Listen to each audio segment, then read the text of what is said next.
AITA for rejecting my dad's efforts to stay in my life after he cheated on my mom, marry the other woman, and try to make me bond with their affair kids.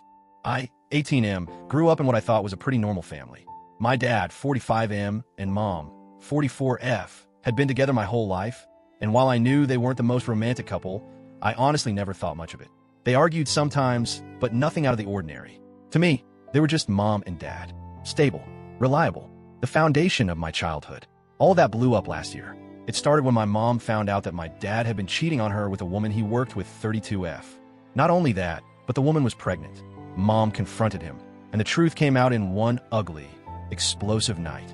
She filed for divorce almost immediately. The fallout was brutal. My dad moved out of the house and straight into an apartment with the other woman. It was like he didn't even pause to think about how any of this would affect me. One day, he was my dad, the guy who came home for dinner. The next, he was shacked up with someone else's soon-to-be mother. He tried to smooth things over. Almost right away, he started suggesting that I come stay with him sometimes. Spend a weekend with us, he'd say, like nothing had changed. He wanted me to meet her to get used to his new life. But I couldn't wrap my head around it. Why would I want to sit in an apartment with a woman who helped blow my family apart?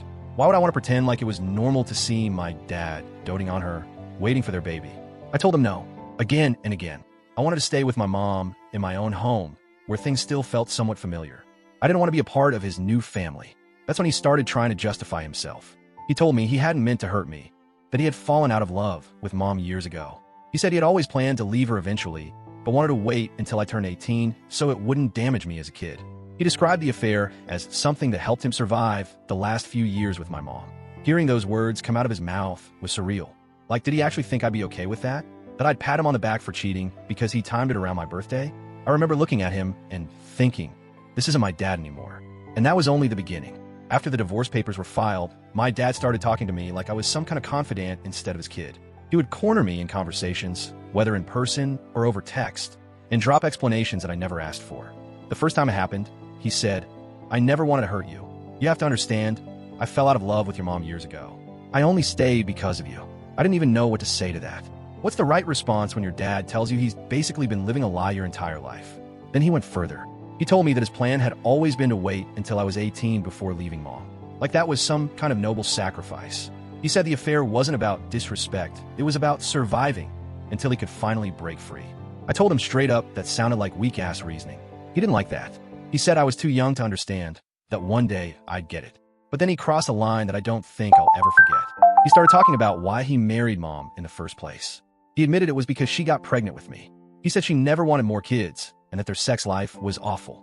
And then he looked me dead in the eye and said, you're 17 now, you're old enough to know this kind of thing. I just sat there stunned. Like, what the actual fuck? Who tells their teenage kid details about their sex life? Who looks at their son and thinks, yes, now's the time to talk about how I settled for your mom and resented her for decades. I told him it was way too much information and that I didn't want to hear any of it. His response? I'll be brutally honest with you, even if it's TMI, because it's the only way to save our relationship. That was the moment I realized how warped his perspective had become. He honestly thought that dumping his resentment about mom onto me, his kid, was going to somehow bring us closer. To me, it felt like the opposite. Every word he said pushed me further away. So I told him, if you want to save our relationship, then undo the affair. Undo the baby. Because that's what broke everything for me. He didn't answer. He just stared at me like I'd slapped him. But I wasn't trying to be cruel.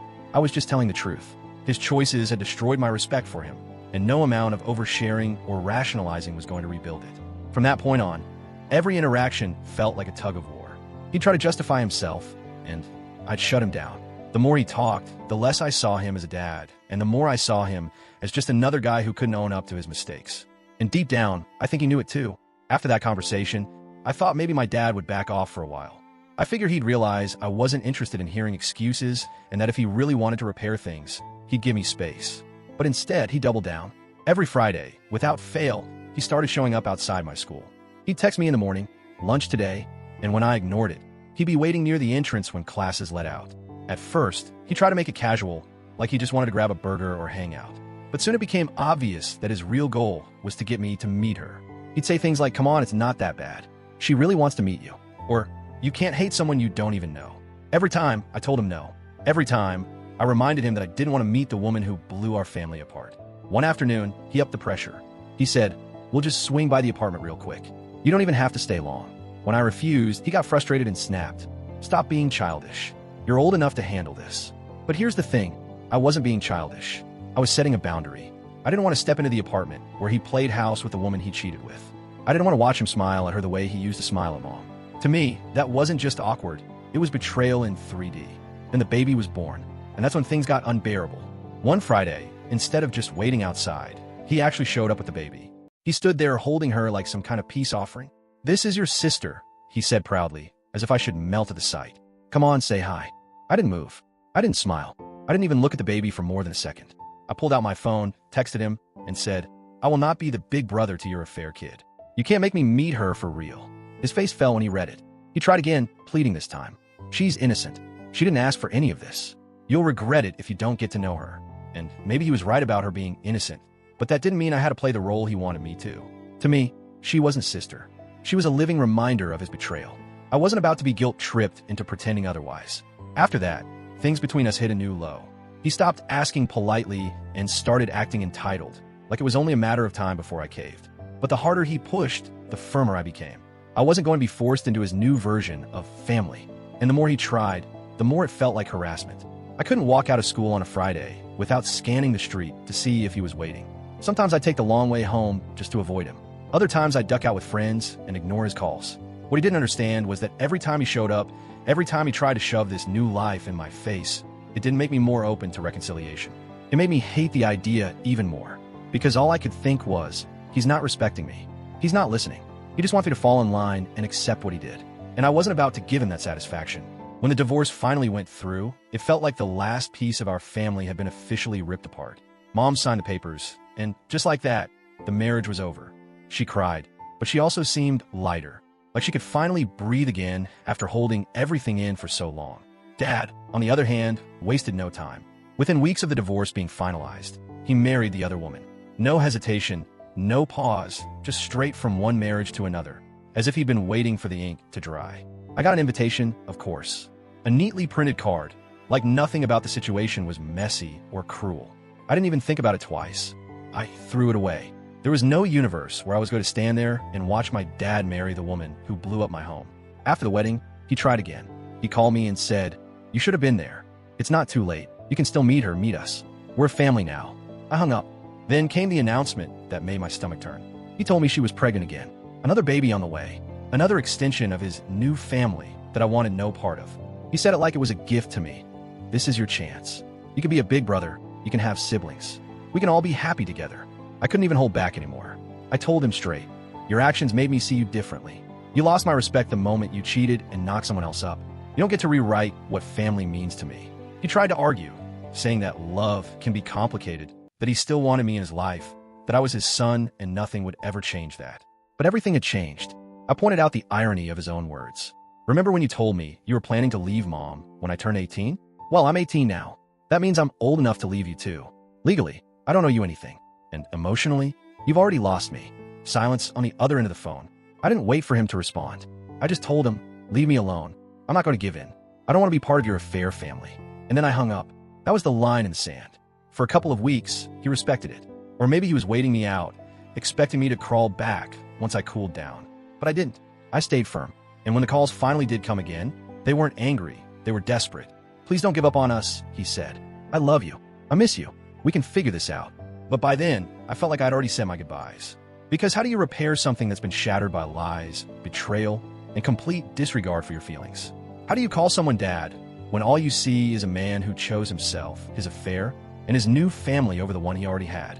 I couldn't, and I wouldn't. After I cut my dad off, I thought maybe that would be the end of it. He made his choices, I made mine, and we could just go our separate ways. But apparently, other people in the family didn't see it that way. It started with a phone call from my grandma, his mom. At first, I thought she was just checking in on me. She asked how school was going, if I'd been eating enough, the usual grandmotherly stuff. But pretty quickly, the conversation shifted. "I don't understand why you're giving up on your dad," she said gently. "He loves you. He wants to be in your life. Why won't you let him?" I clenched the phone tighter. Because he cheated on Mom. Because he blew up our family. Because every time I see him, he tries to shove his affair and his new baby in my face like I should be happy about it. Grandma sighed. "Sweetheart, life isn't always perfect. People make mistakes. Even imperfect parents can still be important in your life. One day you might look back and regret pushing him away." That word, mistakes, set me off.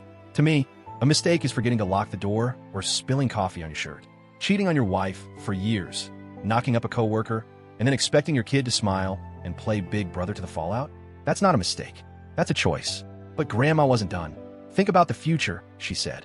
Think about 30 years from now, when your dad is old and sick, and you don't have the chance to say goodbye. Think about your siblings. They're innocent.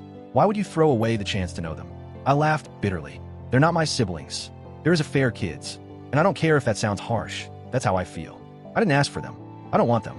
And I sure as hell don't want him forcing them into my life like it's some kind of gift. There was a pause on the line.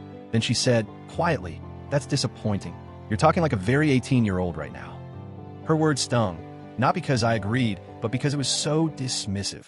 As if my feelings were just teenage angst, something I'd grow out of once I was older and wiser. As if the betrayal I'd experienced wasn't real, just immaturity. But the thing is, I didn't feel immature. I felt clear. My dad had shown me who he really was, and I was making a conscious choice to protect myself from more pain. If that made me immature in her eyes, so be it. After that call, I realized the pressure wasn't going to stop. There would always be people, Grandma, maybe other relatives, who wanted me to forgive, to reconcile, to play along for the sake of appearances or family.